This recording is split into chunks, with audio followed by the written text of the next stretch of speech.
बात यह है एक साथ दो कानून नहीं चलेगा, किसी के लिए कुछ किसी के लिए कुछ, ये नहीं चलेगा। हालांकि जुडिशरी इस मामले में बदनाम है।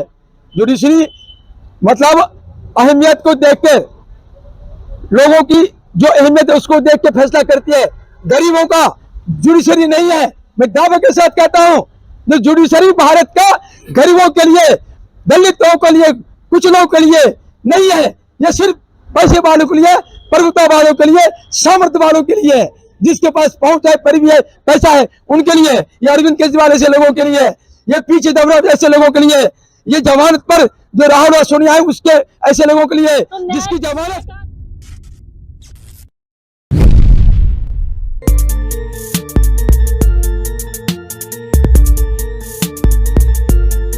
हाल में 18/9/2024 को भी इसी जंतर मंतर पर हमने मेमोरेंडम दिया था, जिसका संज्ञान लिया कानून मंत्रालय ने भारत सरकार का।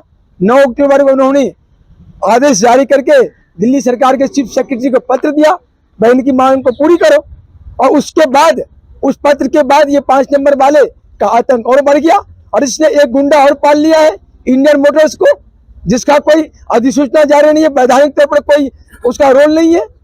अब इन सभी बात में जब ये मैटर शनिवार को ये सामने आया, रोहित का एक रिक्शा पकड़ा फिल्मिस्तान के साइड में, थाना देशबंधु गुप्ता रोड, चौकी सिद्दीपुरा में, तो उसकी ओर से 112 कॉल हुआ, मेरी ओर से 112 कॉल हुआ। हमने रिक्शा छोड़ने की मांग की और हमने कहा अगर अब कोई हुआ तो हम इस 5 नंबर वाले के खिलाफ कानूनी कार्रवाई करेंगे, मुकदमा दर्ज कराएंगे।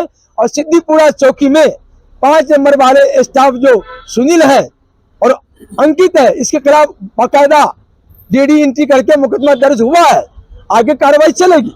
लेकिन आज जो मैं इस जगह पर आया हूं और जो मेमोरेंडम हमने दिया है, जो हमारे साथ सैकड़ों बैटरी रिक्शा वाले अपने घर से चल के आए थे यहाँ पर, और प्रशासनिक कुछ समस्याएं होने के नाते कुछ देर ठहरने के बाद वो लोग उनको वापस कह दिए जाने के लिए, तो वो चला गया।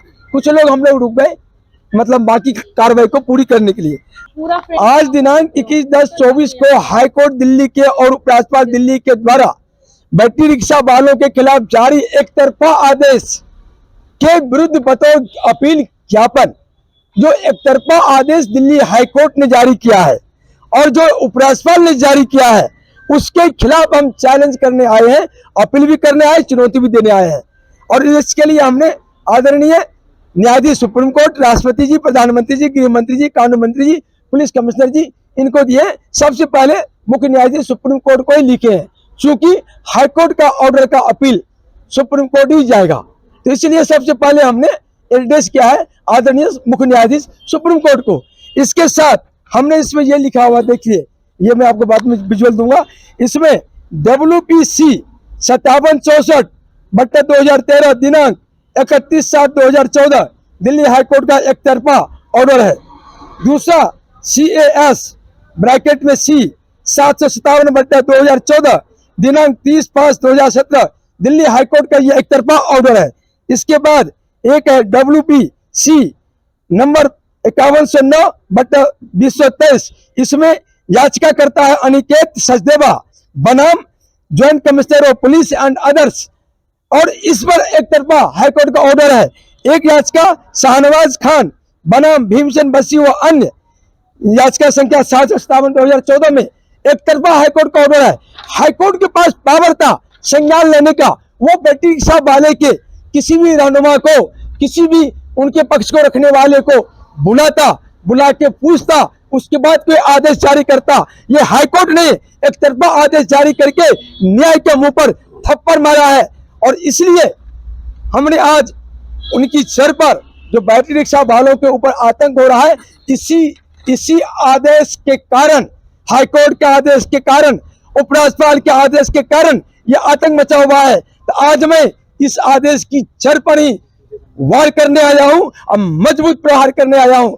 अटल जनशक्ति पार्टी अपने सभी साथियों के साथ इस पर मजबूत प्रहार ज्ञापन देने के लिए दे चुका हूं। अब आगे सुप्रीम कोर्ट में याचिका भी फाइल करूंगा, और इसके साथ ही एक बहुत बड़ा बैटरी रिक्शा वालों का लड़ाई और आंदोलन रामलीला मैदान में 30/11/2024 को होने जा रहा है। मालूम है बम जी महाराज जो हैं, जो सामाजिक कार्य हैं उनमें सबसे आगे रहते हैं और जो गरीब कुचले हुए मजदूर वर्ग है उनकी समस्याओं में सबसे आगे रहते हैं। ये बहुत कई सालों से ई रिक्शा वालों के लिए मेहनत कर रहे हैं, उनके लिए हक की आवाज उठा रहे हैं।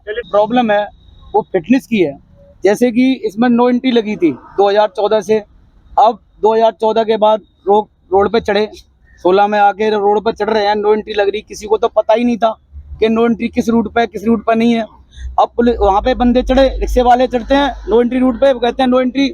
उस टाइम पे सर बोर्ड भी नहीं लगा था, बोर्ड नहीं लगा। उन्होंने कहा लाइसेंस दिखाओ, लाइसेंस दिखा दिया, आरसी दिखाई, आरसी दिखा दी। उनका लाइसेंस आरसी भी रख लिया और सर उस दिन से लेकर आज तक वो नो एंट्री लगी है। अब वो बेचारे उस समय से लेके आज 5-6 साल हो गई और नो एंट्री के कारण रोड पर नहीं चढ़ पाए, तो वो अपनी फिटनेस नहीं करा पाए।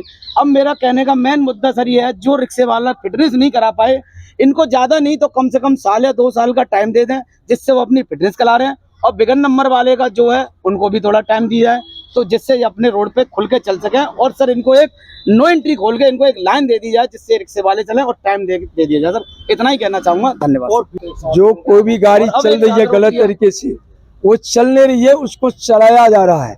और चलाने वाले ये अधिकारी हैं, डीडीए वाले हैं, एमसीडी वाले हैं, दिल्ली पुलिस वाले हैं, ट्रैफिक वाले हैं, 5 नंबर वाले हैं। ये सब सबसे बड़ी बात यह है, ये 5 डिपार्टमेंट बैटरी रिक्शा वालों का धन भी लिया, धर्म भी लिया, इज्जत भी लिया और रिक्शा भी ले लिया।